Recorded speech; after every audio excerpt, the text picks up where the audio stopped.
Have you ever wondered how our universe came into existence? Well, the answer to this monumental question is rooted in the Big Bang Theory. This theory is widely accepted by scientists worldwide as the most plausible explanation for the birth of our universe. But contrary to what its name might suggest, the Big Bang wasn't an explosion. It was instead the sudden appearance of space everywhere in the universe. Imagine a balloon inflating. You see, just like the surface of the balloon expands as it fills with air, the universe too started expanding from a single point and has been growing ever since. This single point, known as the initial singularity, is thought to have been a state of infinite density and temperature. It's a concept that challenges our understanding of physics and the nature of reality itself. In this singularity, all the laws of physics as we understand them ceased to function. Time and space, as we know them, did not exist. Then, in a fraction of a second, this singularity began to expand in a hot fireball of energy and fundamental particles. It was from this cosmic fireball that everything we see around us today, stars, galaxies, planets, you, me, everything, eventually formed. The Big Bang Theory is supported by a multitude of empirical evidence. For instance, the discovery of cosmic microwave background radiation, a faint glow of heat left over from the fireball state, is considered a robust pillar supporting this theory. But like all scientific theories, the Big Bang Theory continues to evolve as we make new observations and discoveries about our vast universe. It's not a finished story, but an unfolding narrative of the cosmos and our place within it. The Big Bang Theory gives us a glimpse into the birth of our universe, a cosmic event that happened approximately 13.8 billion years ago. What happened in the moments just after that initial singularity? Let's take a dive into the first few minutes of the universe, a journey that's both mind-boggling and fascinating. Imagine the universe as an infant, born from the singularity of the Big Bang. In its first moments, it underwent a period of rapid expansion, an epoch known as the inflationary period. Picture this, if you will, as the universe taking its first breath, expanding faster than the speed of light. As the universe expanded, it also cooled. From a state of unimaginable heat, it cooled down to a temperature where the fundamental particles could take shape. These particles are the quarks, electrons, and photons, the essential building blocks of the universe. Quarks, the tiniest particles we know of, were the first to form. They are so small that even our most powerful microscopes can't see them. Their existence is known only because of their effects on other particles. It's like knowing there's wind because you see the trees swaying. Shortly after the formation of quarks, electrons came into existence. Electrons, as many of us know, orbit around the nucleus of an atom, playing a key role in defining the chemical properties of elements. And then there were photons. These light particles played a crucial role in the early universe. They were so densely packed that the universe was essentially a hot, glowing fog.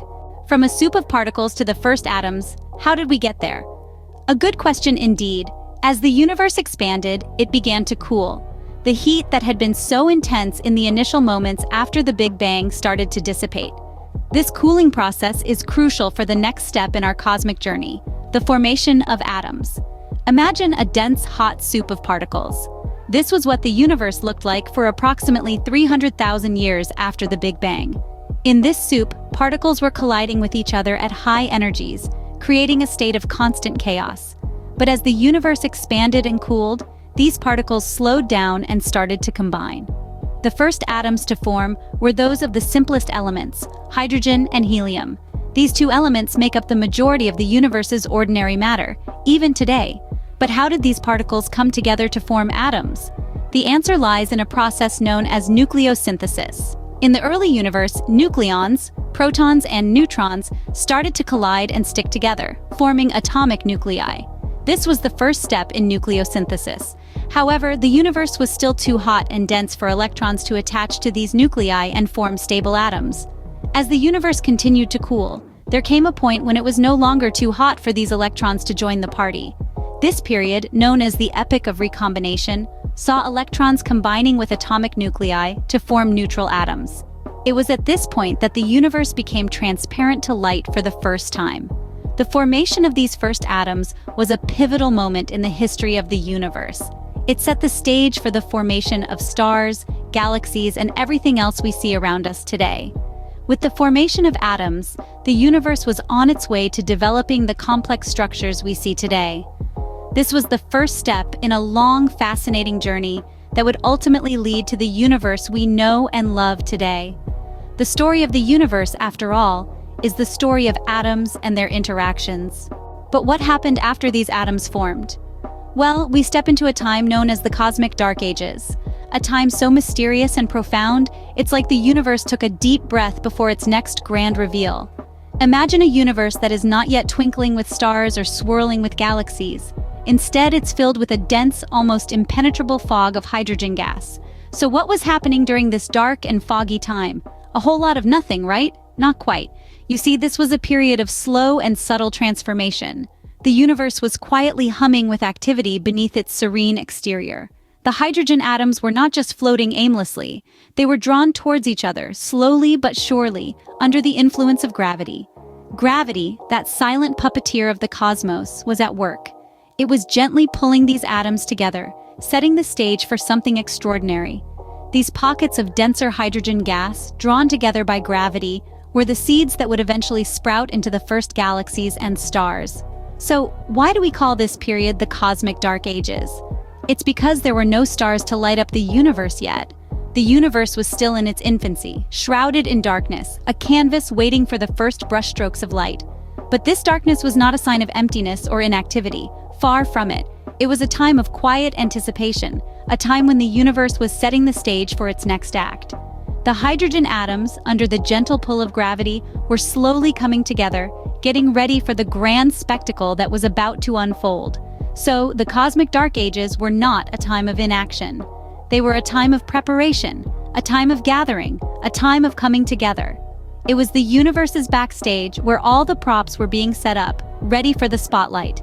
This period was a precursor to the formation of the first stars and galaxies.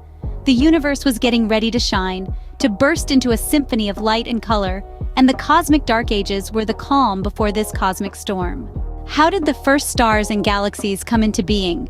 This question takes us to an era of the universe that can be likened to a cosmic nursery, where the first celestial bodies were born. As our universe continued to expand and cool, matter began to clump together under the relentless influence of gravity. These clumps of matter, mostly hydrogen and helium, started to form dense regions.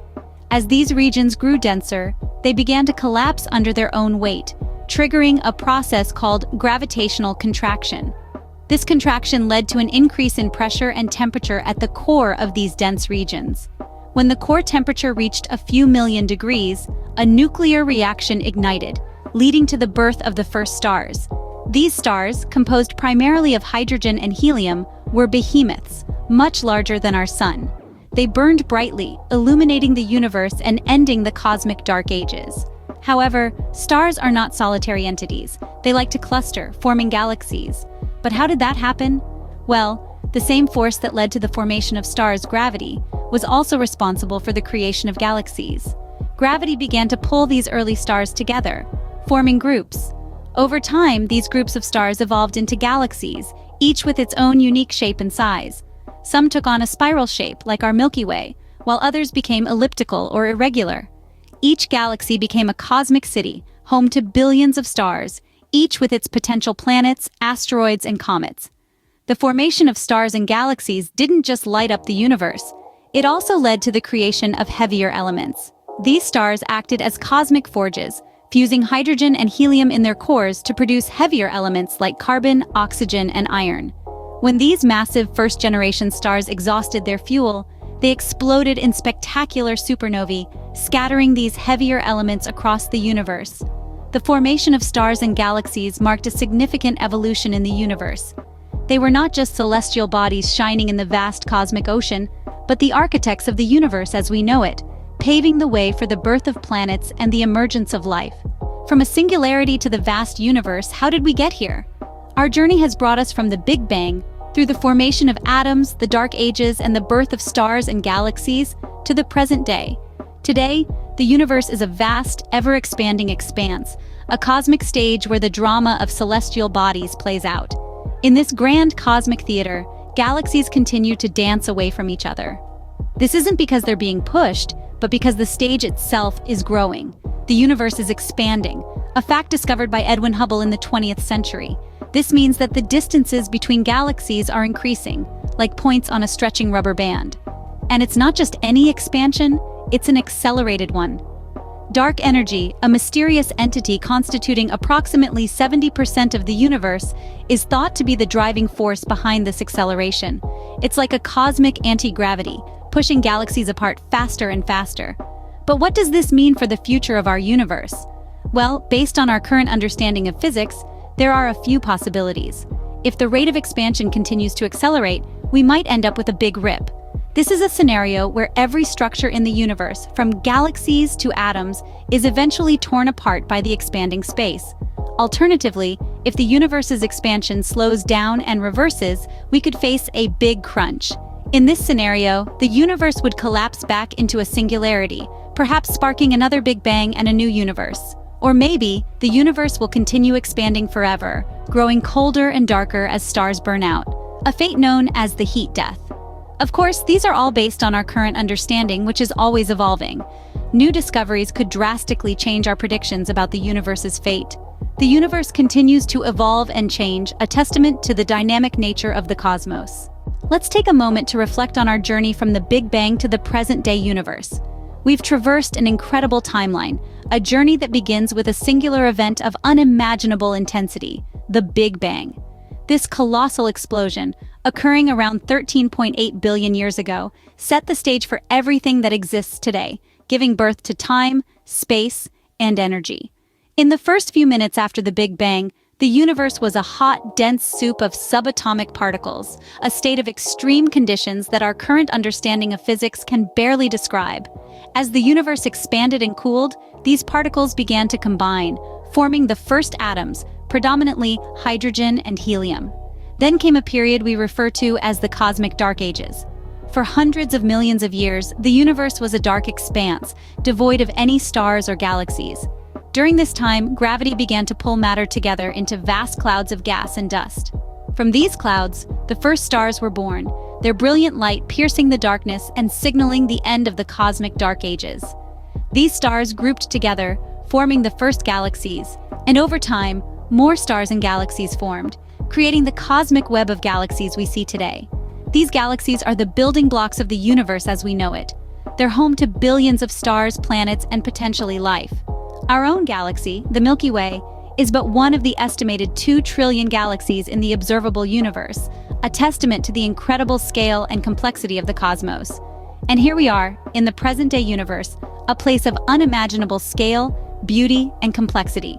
From the tiniest subatomic particle to the largest galaxy cluster, everything we see and experience is a result of the processes that began with the Big Bang. Yet, despite our knowledge, there's still so much we don't understand. We don't know what caused the Big Bang or what lies beyond the observable universe. We don't fully understand the nature of dark matter and dark energy, strange phenomena that seem to shape the universe on the largest scales. Our journey, then, is far from over. The universe continues to evolve, and so does our understanding of it. Every new discovery, every piece of data we collect, brings us one step closer to answering some of the biggest questions about our existence. So, as we conclude our journey from the Big Bang to today, let's remember that we're part of a universe that's much bigger and more complex than we can possibly imagine. We're part of a cosmic story that's still being written.